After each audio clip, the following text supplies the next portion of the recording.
Praise the Lord. இயேசுவின் ரத்தம் ஜெயம். தினமும் இயேசு நிகழ்ச்சிக்கு உங்களை கர்த்தராகிய இயேசு கிறிஸ்துவின் நாமத்தில் வரவேற்கிறேன். செய்தியின் தலைப்பு, ஜாக்கிரதை உள்ளவருடைய கை ஆளுகை செய்யும்.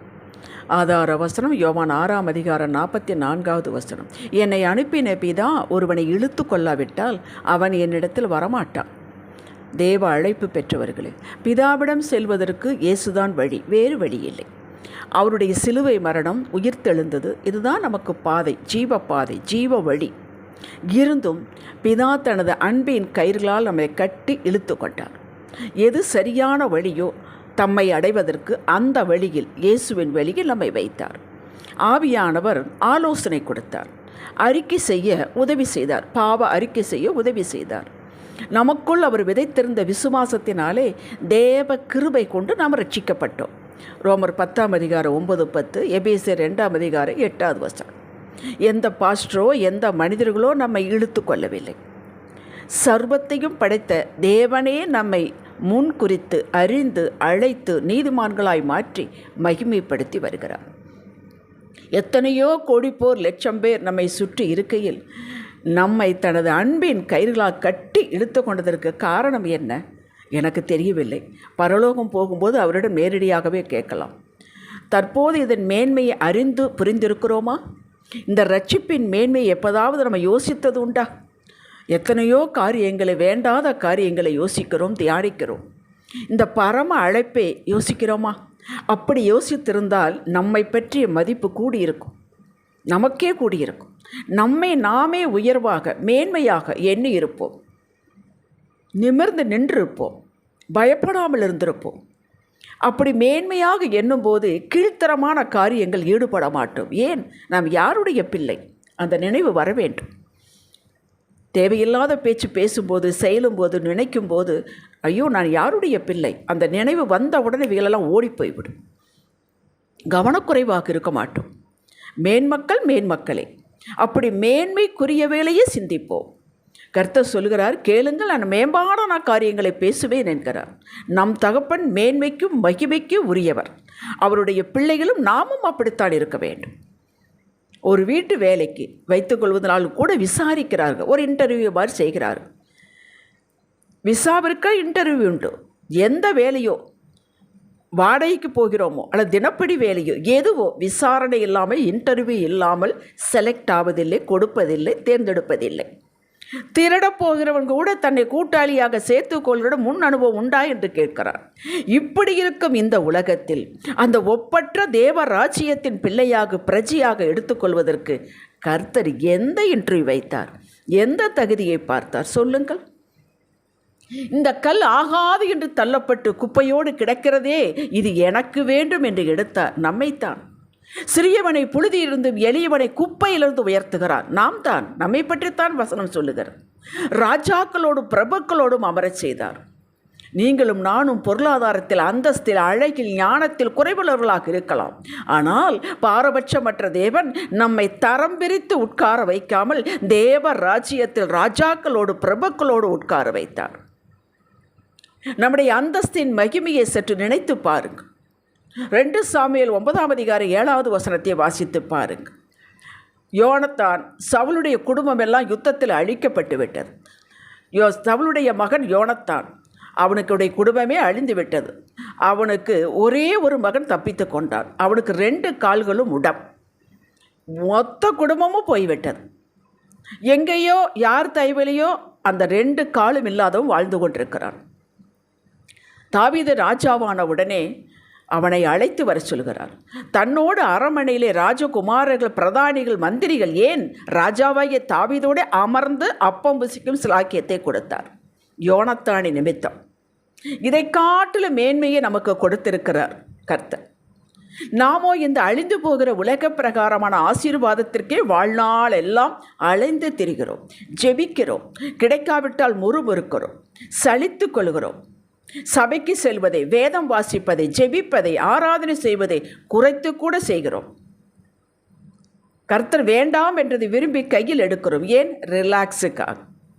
பதில் என்ன? Mood out. பதில், நாம் யார், எங்கே அமர்ந்திருக்கிறோம், யாரோடு பேசி கொண்டிருக்கிறோம், இதை மறந்து விடுகிறோம். இல்லை என்றால் அசட்டை செய்கிறோம். இது கர்த்தரை வேதனைப்படுத்துகிறது. நம்முடைய மதிப்பு என்ன என்பதை முதலில் நாம் உணர வேண்டும். நாம் யாருடைய பிள்ளை? அமர்ந்து ஜெபிக்கிறோமே, அப்படி என்றால் என்ன? கர்த்தரோடு பேசுகிறோம், இயேசுவோடு பேசுகிறோம், இயேசு நம்மோடு பேசுகிறார். இது நல்ல உதாரணம் சாலமோன். 1 ராஜாக்கள் 3ஆம் அதிகாரத்தில் 12-13 வசனங்கள் வாசியுங்கள். 1 ராஜாக்கள் 11ஆம் அதிகாரம் 9வது வசனத்தை வாசியுங்கள். 2 விசை சாலமோனுக்கு தரிசனமாகிறார் கர்த்தர். முதல் விஷயம் தரிசனமாகி அவன் கேட்டார், என்னை கேள், நான் கொடுப்பேன் என்றால், எனக்கு ஞானம் வேண்டும் கேட்டால் அது கர்த்தருக்கு பிரியமாக இருந்தது. கேட்டதையும் கொடுத்தார், கேளாத மகிமையும் கொடுத்தார். அவன் அற்புதமாக ஞானவானாக இருந்தான். அவனுடைய ஞானத்தை குறித்து உலகமெங்க பரப்பப்பட்டது, வந்தார்கள் பார்ப்பதற்கு கேட்பதற்கு. 3000 நீதிமொழிகள் எழுதினானா, ஆனால் 30 தான் கொடுக்கப்பட்டிருக்கிறது வேதத்தில். அப்பேற்பட்ட ஞானவான் கொஞ்ச காலம் ஆன உடனே தன்னுடைய மகிமை பெருக பெருக செய்யக்கூடாத காரியத்தை செய்தான். அண்டத்தில் பக்கத்தில் இருக்கிற நாடுகள் அந்நிய ஜனங்களோடு பெண் எடுத்தான். ஏராளமான மனைவிகள். அவர்கள் தங்களுடைய நாட்டின் ஒரு பகுதி சீர்வரிசையாக கொண்டு வந்தார்கள். ராஜ்யம் பெருகிற்று. அதே சமயத்தில் அவர்கள் தெய்வங்களையும் கொண்டு வந்தார்கள். அதற்கு இவன் என்ன பண்ணினான்? மேடை கட்டினான், தூபாராதனை செய்தான். அது ஆண்டவருக்கு எவ்வளவு வேதனையாக இருக்க யோசித்து பாருங்கள். அவனுடைய மகிமை பெருகும்போது தான் வந்த இடத்தை மறந்து விட்டான். ஆனால் அதே சமயத்தில் பவுல் சொல்கிறார் பாருங்கள், 1 கொரிந்தியர் 10:23 உங்களுக்காக நான் வாசிக்கிறேன். எல்லாவற்றையும் அனுபவிக்க எனக்கு அதிகாரம் உண்டு, ஆகிலும் எல்லாம் தகுதியிராது. எல்லாவற்றையும் அனுபவிக்க எனக்கு அதிகாரம் உண்டு, ஆகிலும் எல்லாம் பக்தி விருத்தியை உண்டாக்காது. கேட்டீர்களா? எனக்கு அனுபவிக்க உண்டு, ஆனால் இது பக்தி வைராக்கியம் உண்டாக்குமா? இது எனக்கு தகுதியா?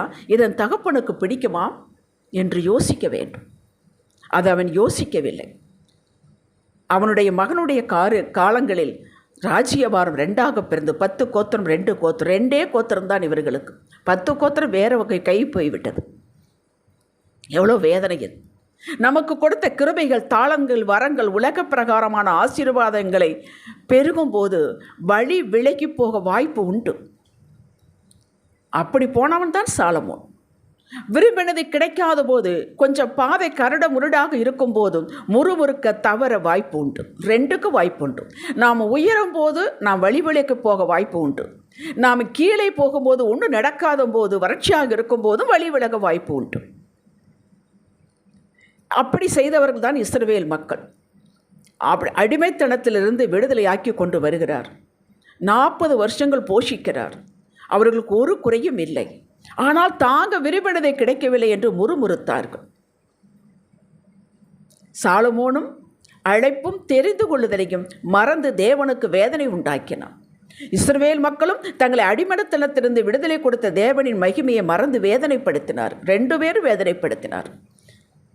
மாடு கொழுத்திருக்கும் போது அதன் கொம்பு கொழுத்து செழித்து வளருவதில்லை. மாடு இளைத்து போனது அதன் கொம்பு இளைத்து போவதில்லை.